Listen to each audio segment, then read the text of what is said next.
Mesdames, Messieurs, bonjour. Par ces temps qui courent, nous assistons à la naissance d'une entente dont nous ne connaissions pas véritablement les initiateurs, comme les objectifs réels, mais dont nous observons immédiatement les conséquences directes contre la démocratie. La prise de mesures liberticides sont monnaie courante dans le monde, sauf que face donc à cette volonté machiavélique des dirigeants, la contestation populaire est automatique. Nouvel ordre mondial à l'heure de la contestation, c'est le thème de votre émission Angle de vue de ce jour.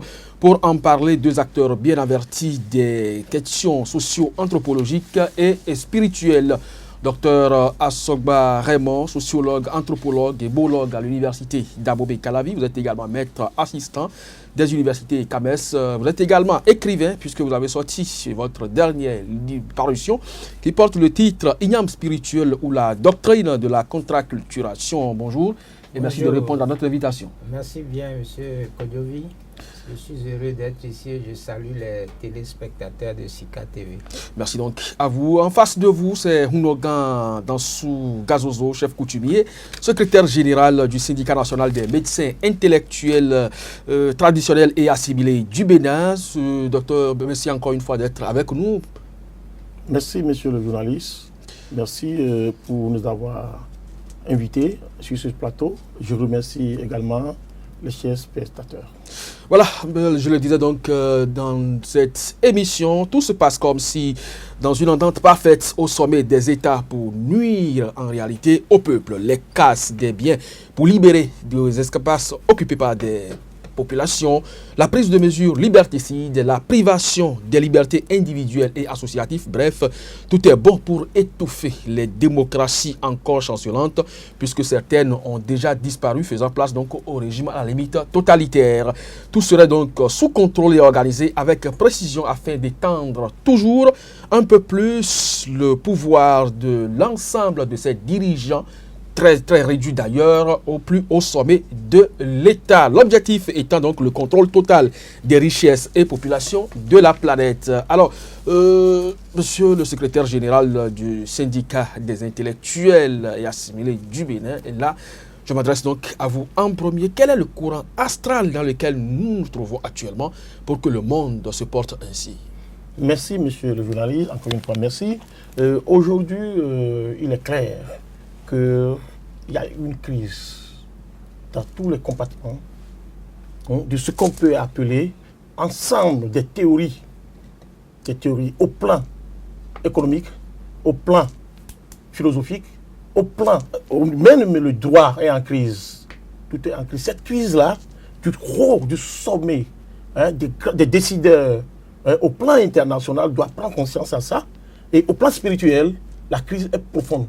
Parce qu'il est impossible de faire greffer des religions importées et tenter à les adapter à des traditions les plus vieilles, un peu comme la tradition, comme vous savez, la tradition africaine.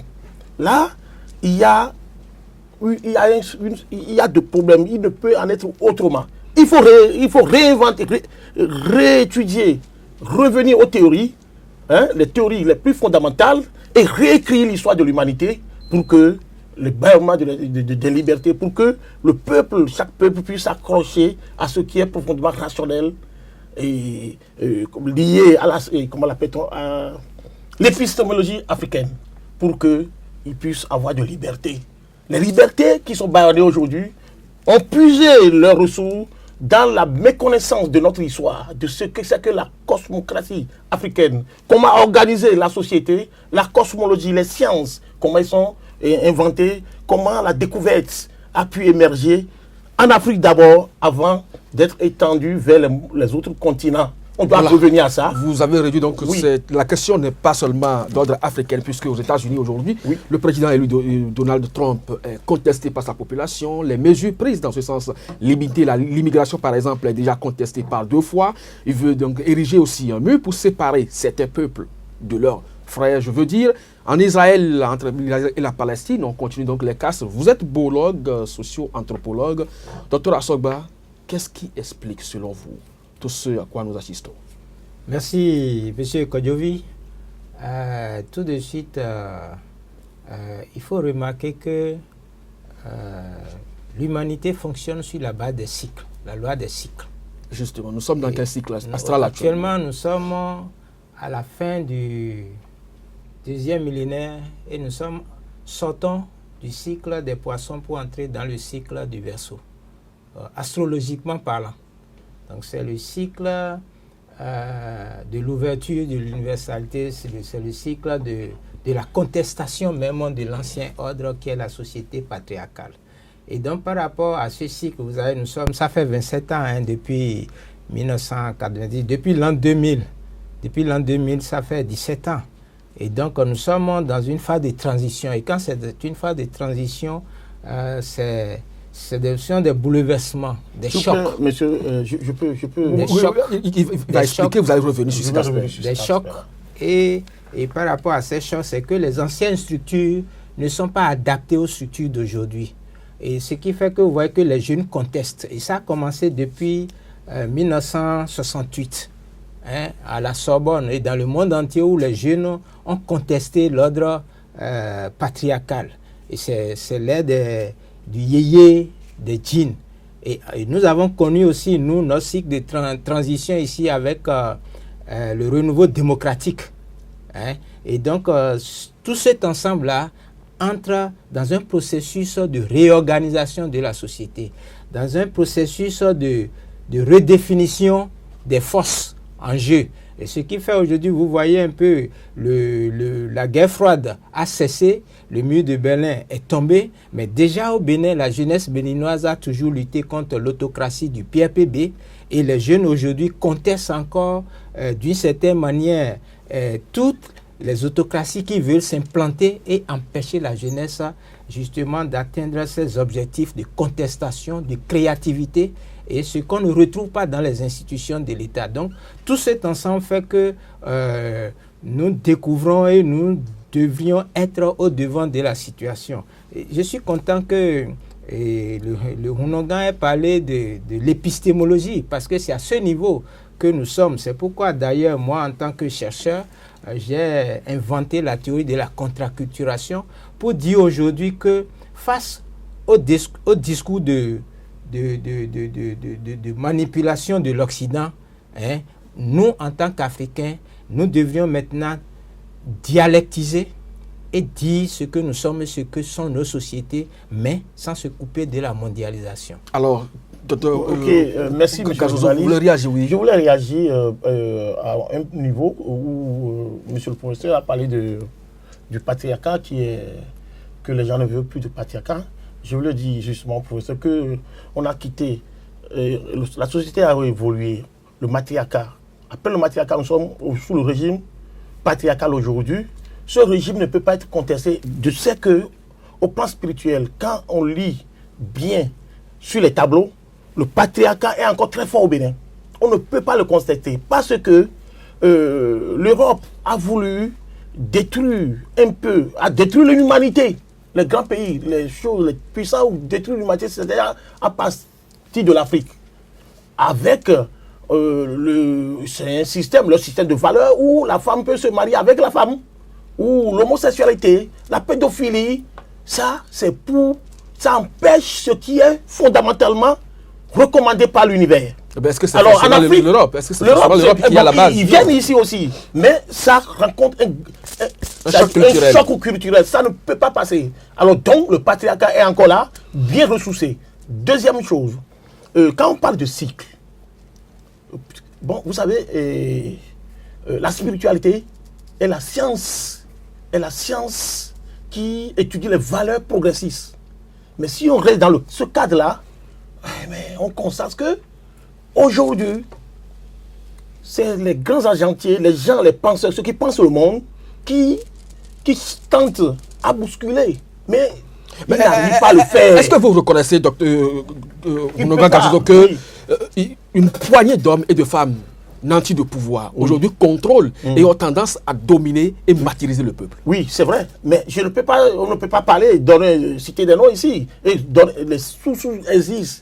Ils sont minoritaires. Si je prends le cas du Bénin, notre pays, ils ne sont pas nombreux à manipuler la conscience, la révision de la Constitution. Mais c'est un faux problème. Nous, on a combattu la loi fondamentale de Kérékou dans ce pays, enfin, à l'école. Et le 11 décembre, on a dit non à la loi fondamentale. C'est brisé. Et puis, nous sommes allés à cette constitution-là, aujourd'hui, qui est encore là. Mais, on ne peut pas se mettre du jour au lendemain pour vouloir réviser cette constitution sans rassembler, avoir des gens qui... Il y a trop de ratés. Donc, commission Diogbenou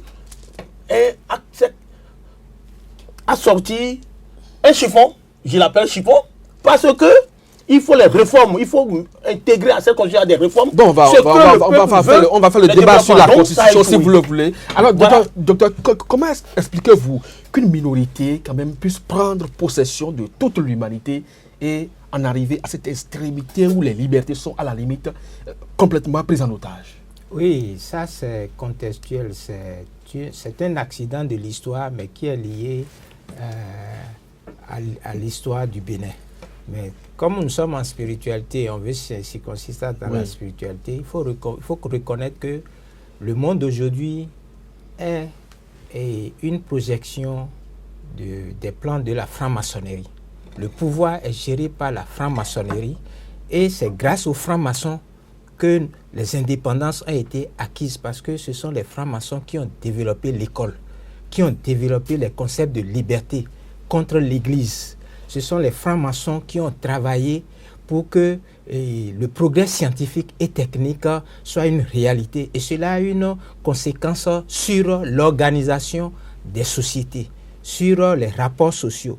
Et d'une certaine manière, au Bénin, vous allez découvrir que dès les années 60, ceux à qui on a confié le pouvoir ne sont pas ceux qui ont lutté pour la liberté. Les Louis Hunkanri et autres, les frères Zinsou Bodé qui ont lutté pour la liberté ont été assassinés par les colons français européens. Et donc, on a donné le pouvoir à des gens qui n'ont jamais pensé gérer le pouvoir. Lorsque vous prenez Maga, Akuité, ceux-là, ce sont des gens qui sont arrivés, qui n'ont pas un tel niveau de culture des institutions. Ils ont été des gens à point qui ont été mis en avant par les institutions religieuses et le potentat colonialiste. Donc c'est ça qui fait que depuis 1960 jusqu'à aujourd'hui, le peuple béninois a des problèmes, parce que il faut reconnaître que l'État béninois est un État qui est au service de l'État français. C'est un État qui va contre les besoins des sociétés, des sociétés béninoises. Mais le pays est indépendant, la souveraineté. Oui, mais justement, c'est ça la contradiction. C'est ça la contradiction, parce que cette imposture a commencé en 1894 quand Dada Béhanzin s'est rendu à Dot. Et donc, à partir de là, pendant 96 ans, jusqu'en 1992, vous avez la pensée vaudou qui a servi à bâtir, à construire la solidarité, la nationalité des Béninois a été marginalisée. Et c'est ça le sens du renouveau démocratique et du 10 janvier. C'est le retour du refoulé qu'on a voulu détruire. La trilogie Fa Vodumbo, qui est la culture de l'épistémologie même béninoise, la superstructure d'organisation de nos sociétés, de l'économie, du commerce, des relations sociales entre les Hénou, les accords et l'organisation sociale, toute cette culture qui a été refoulée par les religions et empruntée, toute cette culture aujourd'hui est là. Et cette culture est maintenant dialectique, en dialectique avec les manipulateurs du pouvoir qui sont souvent et qui viennent de nous les élites, mais qui ne pensent pas, qui n'ont pas une perspective assez réfléchie, parce qu'ils vont acheter le pouvoir de la franc-maçonnerie juste pour s'accaparer les leviers de l'État et s'enrichir. Et aujourd'hui, il faut comprendre qu'il y a eu un renouveau démocratique qui a été pris en otage par les juristes. Il faut maintenant un forum, il faut une une rencontre des forces vives de l'endogénéité pour maintenant découvrir quelles sont les valeurs, les normes institutionnelles contenues dans la culture du vaudou, pour que maintenant nous puissions prescrire les valeurs en fonction desquelles il faut gérer les Béninois. Alors, alors, lorsque le professeur parle, par exemple, de la prise en otage des institutions, par exemple, la franc-maçonnerie qui est une secte, vous l'admettez? C'est pas une secte. Alors, c'est un ordre mondial. Non, la franc-maçonnerie est une secte. Non, c'est un ordre qui agit dans l'ombre. Non, qui agit dans l'ombre. La franc-maçonnerie, mais c'est très dangereux. Parce non, mais si vous parlez d'agir dans l'ordre, puisque aujourd'hui, c'est un visage découvert, on connaît des chefs d'État qui s'affichent officiellement. On entend, mais on ne les voit pas en action. Si, vous les voyez. Ce n'est pas comme une église catholique où les gens sont là à les prier. Bon, est-ce que vous reconnaissez aujourd'hui qu'il y a effectivement une guerre secrète contre le peuple? Oui, il y a une guerre secrète contre le peuple. Il y a une guerre secrète contre le peuple. Et quelle est la place des vaudous dans cette guerre? Non, nous, on les voit agir. Et vous faites quoi? Nous agissons aussi parce que... Pour défendre le peuple ou bien pour défendre... Pour défendre le peuple. Parce que nous, si on agit aussi, on agit sérieusement pour qu'ils puissent avoir au moins un peu de liberté pour les peuples et que nos peuples soient éloignés des maladies, que notre peuple puisse vivre bien, mais on nous méprise. Et là, je reviens à la franc-maçonnerie qui est une lutte sans merci contre la tradition africaine. Mais avec les Africains sont dedans. Oui, les Africains sont dedans. C'est ça les intellectuels et l'élite béninois qui se méconnaissent. Parce qu'ils sont comme l'appelle-t-on, ils sont arrivés à leur activer le cerveau, ils ne comprennent plus rien, ils sont formatés. Et ils ont intégré à leur matière grise des systèmes de valeurs qui sont en dehors avec ce que nos ancêtres ont utilisé pour émerger, pour faire ce que je dis, pour que toutes les autres régions se disent aujourd'hui régions révélées, parce que tous sont venus en Afrique étudier dans les couvents. Qu'ils soient prophètes ou quoi, ils sont venus, même les hommes de science les plus pointus aujourd'hui, dont les Descartes et autres, les Pythagore sont venus. Pythagore a fait 22 ans en Afrique, par exemple. Alors donc, c'est pour dire que, effectivement, il faut revenir à la source, à notre tradition, à notre culture, pour que le peuple soit, tout le peuple, c'est-à-dire les peuples soient libérés, que le monde entier soit libéré. Parce que, aujourd'hui, en médecine, par exemple, la médecine coréenne est dépassée. Chinoise est dépassée, japonaise, ils viennent vers nous maintenant au couvent pour voir comment il faut faire pour évoluer. Mais de façon c'est mauvais. Il faut reprendre la tradition africaine en main et que les professeurs de droit puissent aller s'instruire à la cosmocratie africaine pour savoir comment rédiger maintenant le droit africain. La philosophie est en panne. Les philosophes n'ont qu'à interroger la cosmologie africaine. Et chaque domaine. Les physiciens n'ont qu'à venir vers nous pour la physique quantique, pour aller faire de bon travail. Alors il faut réfléchir, mais ce n'est pas une conférence. Il faut une école, une académie, pour que, chez les traditionalistes, moi, j'ai eu la chance d'aller un peu à l'école, mais je sais ce que je dis dans ma langue. Et je suis convaincu de ça, parce que je suis sorti d'un milieu où c'est la tradition. Il ne peut en être autrement que je puisse tenir ce langage-là pour libérer le peuple. Il faut que l'intellectuel, l'élite béninois ou africain soit décomplexé. Ils sont trop complexés et moulés dans le système des valeurs des autres pays. Et puis ce sont eux qui défendent même les idées les plus pourries parce que le ventre les oblige à arriver là-bas. Je ne les insulte pas. Je suis intellectuel aussi moderne, quelque part. Docteur Assoba, vous parlez de la franc-maçonnerie, vous ne la prenez pas comme une secte. Vous pensez quand même que c'est une organisation qui prospective et qui définit comment devrait être le monde de demain, qui se donne les moyens financiers, qui se donne les moyens technologiques, qui se donne les moyens institutionnels. Et il faut dire que nous, les Noirs, nous participons à cela.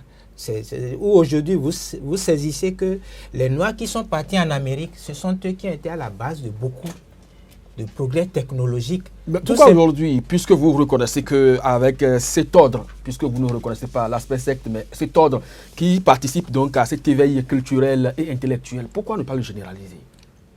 l'étendre à tout le monde, à toute la couche sociale. D'une certaine manière, c'est un ordre qui fonctionne d'une certaine manière dans les loges.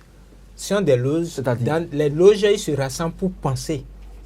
Ils se rassemblent pour définir des concepts, pour définir des méthodologies. C'est ce que cet ordre-là fait. Mais il y a cette façon donc d'exister, ça veut dire qu'un jour, ce que vous prenez tout à l'heure, retourner aux valeurs culturelles endogènes et véritablement en ressortir des concepts, des normes, ça ne pourra jamais arriver. Si, ça donc ça ne peut pas arriver. Non, attendez, s'il vous plaît. Oui, mais nous sommes en train de poser les téléspectateurs. Laisse-moi présenter mes idées. Je suis en train de vous aider. Il va expliquer d'abord et vous allez apprécier. Laissez-moi développer l'idée parce que c'est trop sérieux. Hein? En même temps que l'ordre maçonnique est articulé à la pensée de Vodun, du phare Vodun Bo. Dans notre hémisphère ici, c'est de cette manière que l'énergie est gérée. La franc-maçonnerie gère l'énergie du point de vue de la culture occidentale. Est-ce que vous saisissez un peu? C'est pourquoi vous allez découvrir que ceux qui viennent étudier ici sont des chercheurs aussi. Lorsqu'ils rencontrent les Hulangans, ils se retrouvent au même pied d'égalité, n'est-ce pas? Mais c'est au plan technologique et des systèmes d'intérêt que la différence se fait.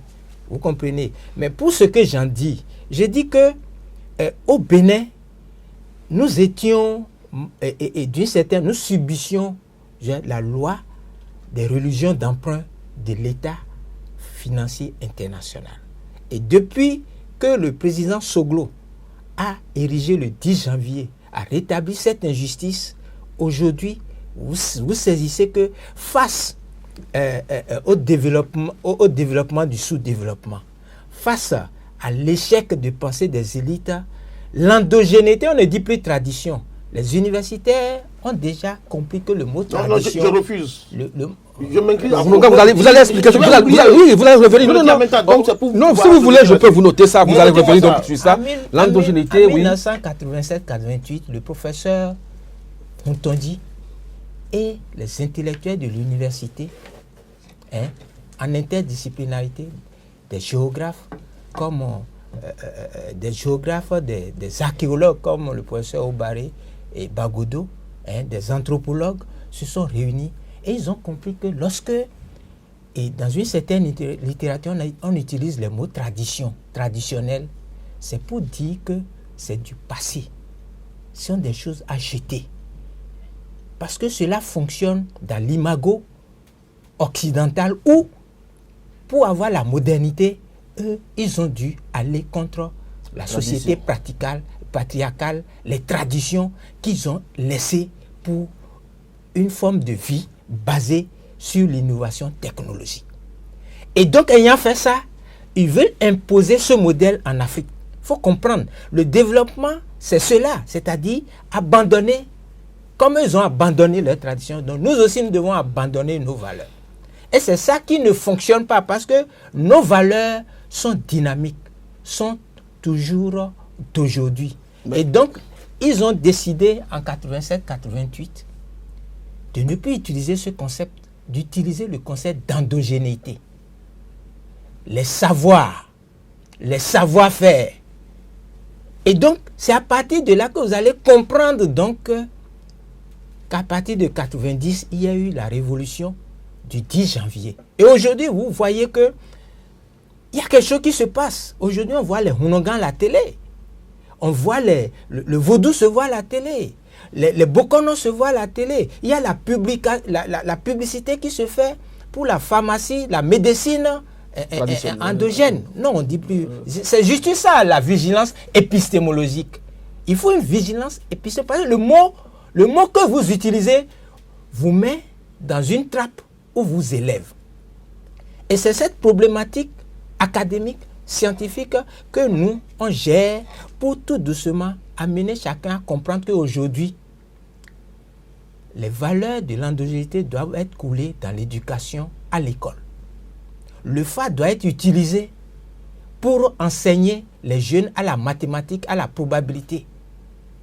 Le vaudou doit être utilisée, les valeurs du Wundu doivent être utilisées. Les Hunkpame, qui sont des formes de collège, de lycée, doivent aujourd'hui recevoir une armature publique, institutionnelle, reconnue, pour que justement l'éducation des jeunes puisse les amener maintenant à devenir des industriels, des scientifiques, des technologues, des gens qui créent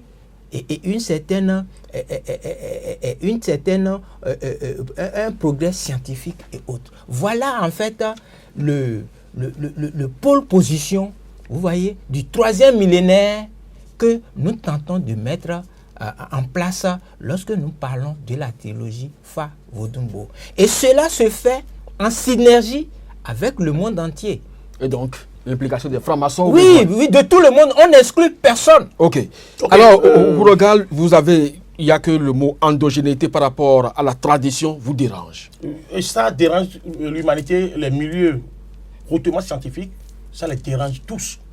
Mais je comprends que monsieur le professeur est franc-maçon, et puis Rontondi... Il ne l'a pas affirmé. Mais il parle parce que la science nous oblige à la connaissance. Tout le monde peut avoir des notions sur la franc-maçonnerie et en parler. Oui, donc, il a des connaissances. cela ne veut pas dire qu'il est praticien.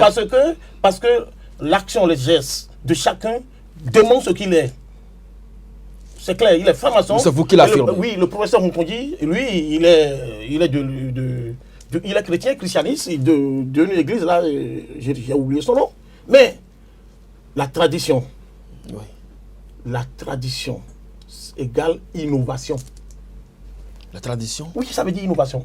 Parce que c'est cette tradition-là, on appelle tradition primordiale africaine, qui a donné naissance à toutes les religions, aujourd'hui révélées, 3000 ans avant le christianisme, 2000 ans avant Moïse. Vous avez les preuves scientifiques? J'ai les preuves scientifiques, c'est ça, je le dis, les datations.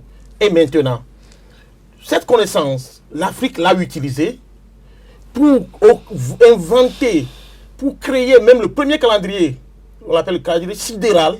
C'est scientifique, il y a la science là, le calendrier sidéral aujourd'hui, et que les Romains ont traficoté pour faire le calendrier gréco-romain que nous utilisons aujourd'hui. C'est avec cette tradition qu'ils ont inventé l'écriture, moins 4236 ans, nous avons une écriture. C'est toujours la tradition. C'est dans cette tradition-là, avec cette tradition, que Pythagore est venu en Afrique étudier. D'abord, c'est Thalès de Milet qui est venu d'abord. C'est avec cette tradition-là que l'ancêtre éponyme des Juifs, le père d'Abraham, Teratz, est venu en Afrique avec Ben, devenu Abraham, pour apprendre la spiritualité. Pourquoi au Bénin, les gens ont peur de dire ce qu'ils sont? Parce qu'ils sont complexés. Ils n'ont qu'à se... Il faut que l'intellectuel béninois soit décomplexé. Mais est-ce qu'on a besoin de garder l'aspect tradition? Voilà. Est-ce qu'on a besoin de garder l'aspect tradition? Parce que c'est ça qui correspond. Hein, c'est ça la profondeur. J'ai parlé de l'épisode profondément rationnel. Africain, même, c'est ça même. Il peut lire Cheikh Anta Diop. Il peut aller lire Bassom Mbok. Aujourd'hui encore là, d'actualité très fort. Vous pouvez lire Edgar Morin sur la théorie de la complexité. Et lisez Edgar Morin, vous allez comprendre. La théorie de la complexité, c'est ça, le vaudou beau dont vous parlez. Nous sommes dedans, nous savons ce que nous faisons. Nous allons l'enseigner. Alors, qu'est-ce qui vous ça relève du domaine de la complexité. Qu'est-ce qui vous dérange, lorsqu'on parle on dit qu'il faut passer de la tradition à l'endogénéité? Non, mais ça fait de... Parce que tout ce qui est endogène relève aussi de la tradition. On appelle ça de l'escamotage. C'est de l'escamotage. La souris est la souris. Le chien, on appelle chien le chien. Le canard est le canard. On ne peut pas faire ça, parce que les gens sont gênés. Ils sont gênés parce qu'ils sont dans des loges, ils sont dans des églises. Et qui dit ça? Moi, je suis fier d'être comme ça. Il est biologue, il a porté la veste. Moi, j'ai porté la tradition. Mais les attributs n'ont rien à voir avec la connaissance. Je vais avoir ces attributs pour que si on est quelque part, on lit en lui vraiment un traditionnaliste africain qui s'occupe vraiment de la recherche. Est-ce que vous êtes d'accord? Est-ce que vous êtes d'accord, Hunoga, qu'on ouvre les Hunkpame qui constituent quand même des collèges spirituels? C'est le travail du Sinamitrab. Nous avons décidé au Sinamitrab qu'il faut une école, il faut la formation des jeunes à la tradithérapie, et c'est-à-dire à comment observer les galaxies, c'est-à-dire à cette chance-là, pour observer l'univers. L'astronomie. Oui, bon, je l'appelle la place, c'est-à-dire place, pour être planétologue, planétologie. Dans le monde traditionnel. Oui, mais la planétologie, c'est nous qui l'appliquons. Quand vous parlez de système, je sais de quoi vous parlez. Donc, la planétologie, savoir à quel moment ça peut se passer, à quel moment, on évolue vers où, qu'est-ce qu'on va faire. Un cas de maladie, comment faire pour que l'organisme du patient soit restauré rapidement, être en harmonie avec son milieu, et pour qu'il soit épargné de cette maladie. Tout ça, là, c'est nous qui le faisons, non? Maintenant, dans le domaine de la physique quantique, mais voilà les atomes, comment les mouvements se passent. Alors, Vaudou est profond. Ce n'est pas endogénéité. Quand vous parlez de l'endogénéité, c'est rétrécir, hein, comment l'appelle-t-on, rétrécir l'étendue du pouvoir des sciences de la spiritualité et de la tradition primordiale africaine. C'est ça. Moi, je m'attelle ça et je continue ce combat. C'est ce combat qui fait aujourd'hui qu'aujourd'hui, le Béninois commence par s'habituer parce qu'entre-temps, les églises importées sont venues. Le régime Kérékou a fermé les couvents, a tué les gens, mais on est patient, on l'a laissé. Mais aujourd'hui, on continue. Sogou est venu avec 10 janvier, mais ce n'est pas encore ça. Mais il faut aller plus fort. Talon, dans son PAG, a pris des décisions pour dire il faut la dessiner Bénin ou bien Bénin révélé. Et a mis l'accent sur Vaudou. Ça nous a plu. Ça nous a plu. Et on continue avec. Maintenant, pour le reste, il faut que l'intellectuel béninois soit décomplexé et réécrit. Quand l'histoire de l'humanité soit réécrite. Ok. Et c'est tout. Et ce n'est pas un Français qui a créé ou un Occidental qui a créé la boologie. C'est quand même des Africains, les Béninois. Alors, vous y êtes, puisque vous êtes un boologue. Qu'est-ce que cette notion-là recouvre? La notion de boologie, ça recouvre quoi? La notion de boologie a été inventée et construite par le professeur Akpovo, paix à son âme. Ça fait un an qu'il est décédé. C'est un intellectuel catholique, chrétien, et qui a voulu rencontrer les peurs de sa culture que sérine la religion. Par rapport, par exemple, le pot, qui est considéré comme une valeur abandonnée par les croyants. Et donc, il a fait un travail de collecte de données. Il a fait un travail d'étude des plantes et autres. Et il a constaté que la mentalité boesque doit être une notion pour pouvoir parler des réalités béninoises. L'être beau, qui est une forme de philosophie, de découverte de comment le Béninois, en utilisant le beau, peut, vous voyez, agir sur la réalité. Et donc, ayant amassé assez de données, il a érigé ça en une science que nous sommes en train de vulgariser. Donc, la boologie est un champ de recherche pour aborder la spiritualité béninoise. Parce qu'il ne faut pas rester au niveau... La spiritualité, c'est d'abord partie des médiums qui essayent de contacter les morts et véhiculer leur message.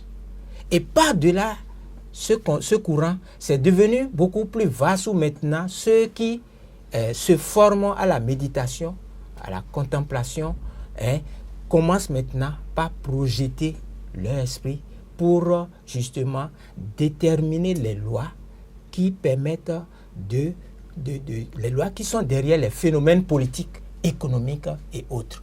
C'est ce qui se fait. Et aujourd'hui au Bénin, nous avons des associations de spirituels qui utilisent la numérologie, qui utilisent même, vous prenez le TOFA, afin de faire une prospective de l'avenir. Vous voyez un peu. Et donc, la boologie, c'est cette science-là, qui est une science béninoise. Il faut le dire, c'est un Béninois qui l'a inventé. Et ça permet donc justement d'aller à la découverte, à la promotion de nos valeurs au niveau de Fa, Vaudou et Po. Ce sont les trois réalités métaphysiques de l'action et de l'énergétique pour justement découvrir les savoirs et les savoir-faire. Mais aujourd'hui, le travail, c'est un travail de construction et de rassemblement des intelligences pour aller dans une direction donnée. Et il faut saluer d'abord le travail fait par les intellectuels pour avoir circonscrit un cadre scientifique qui est l'endogénéité, l'avancée politique, parce que le président Soglo a réalisé un grand travail en fixant politiquement dans la norme des jours fériés, chômés et payés, de fixer le 10 janvier comme justement, et c'est ce qu'il a dit, fête des religions traditionnelles. Là encore, vous voyez qu'il y a un problème. Il faut que maintenant les cadres politiques rencontrent les intellectuels pour chercher à utiliser le mot qui permet de véhiculer les vibrations de nos valeurs culturelles. Il faut une vigilance épistémologique parce que, comme l'a dit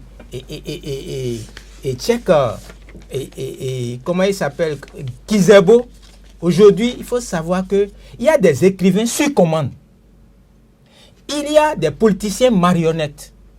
Il y a des intellectuels irresponsables et il y a des observateurs téléguidés qui écrivent des livres pour empêcher, pour salir les savoirs africains et pour éviter qu'émerge l'intellectualité béninoise africaine.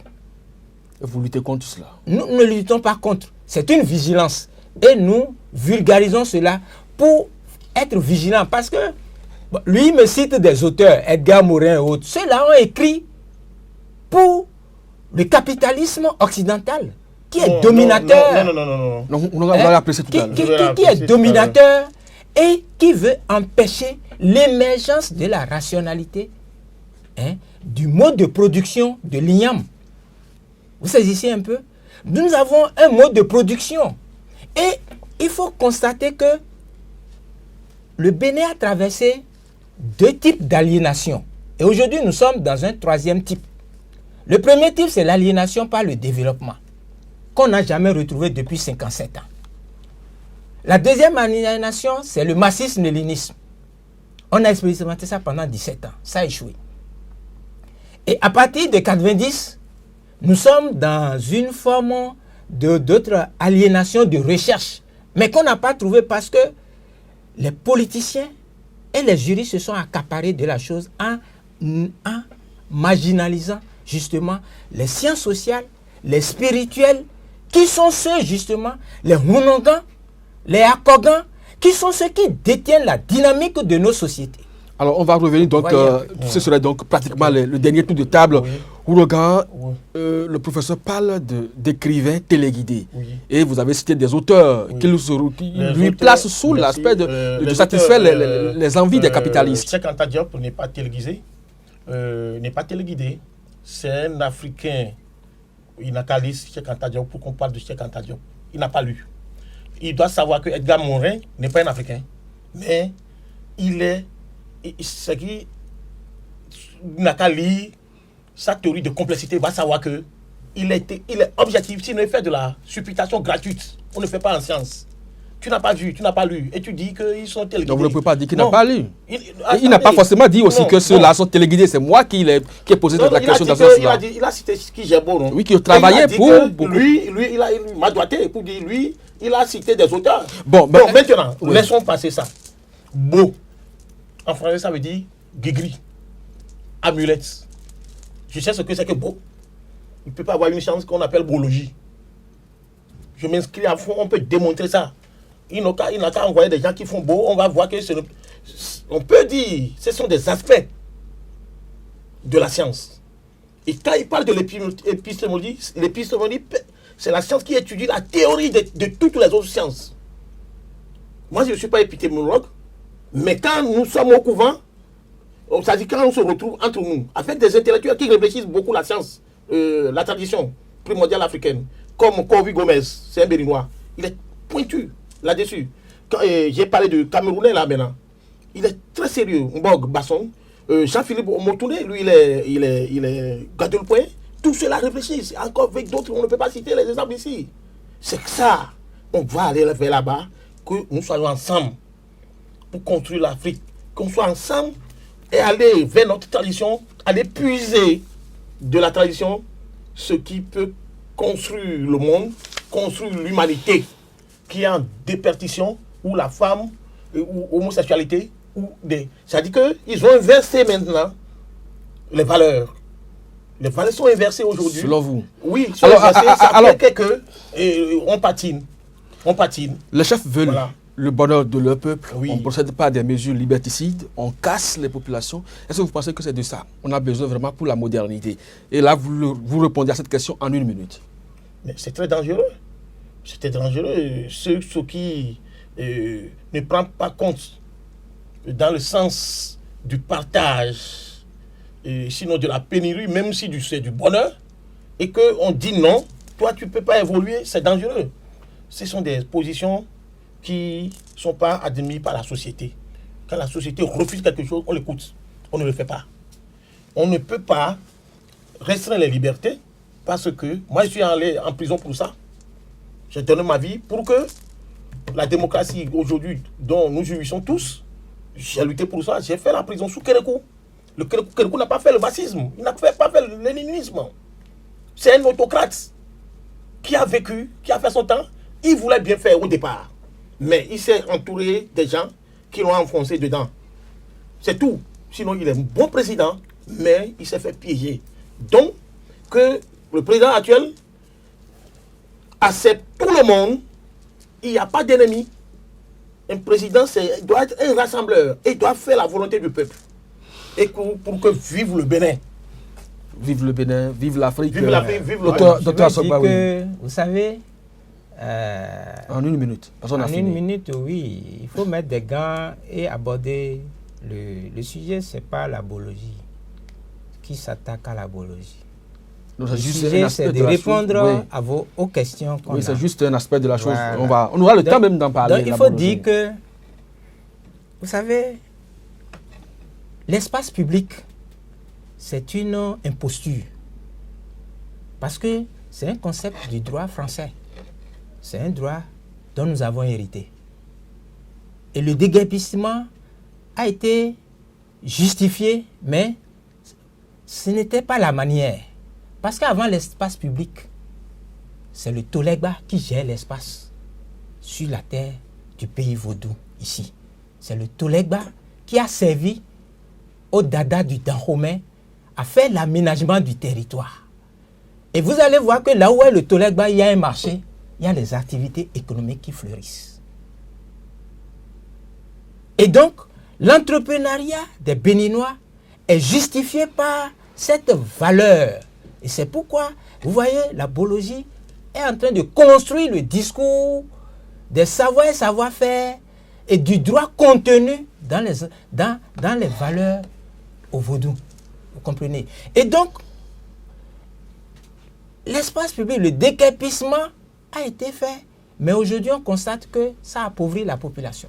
Donc l'espace public est un concept qu'on doit remettre dans son cadre et qu'aujourd'hui l'État passe, non pas, quitte le déguerpissement pour aller maintenant au dégagement. Parce que le dégagement maintenant va faire intervenir la loi et permettre aux populations d'exercer leurs droits. Parce qu'il faut expliquer que l'occupation de l'espace public a une histoire liée à l'incompétence de l'État depuis la Révolution qui ne payait pas les salaires. Merci donc à vous, professeur Raymond Assogba. Vous êtes enseignant à l'université d'Abomey Calavi, socio-anthropologue pour être plus précis. Et vous intervenez à ce titre au cours donc de cette émission sur le thème qui porte sur la contestation du nouvel ordre mondial. Merci donc à vous, Hunogan Dansou Gazozo, chef coutumier, secrétaire général du syndicat national des médecins intellectuels traditionnels et assimilés du Bénin. Merci à chacun et à tous d'avoir partagé avec nous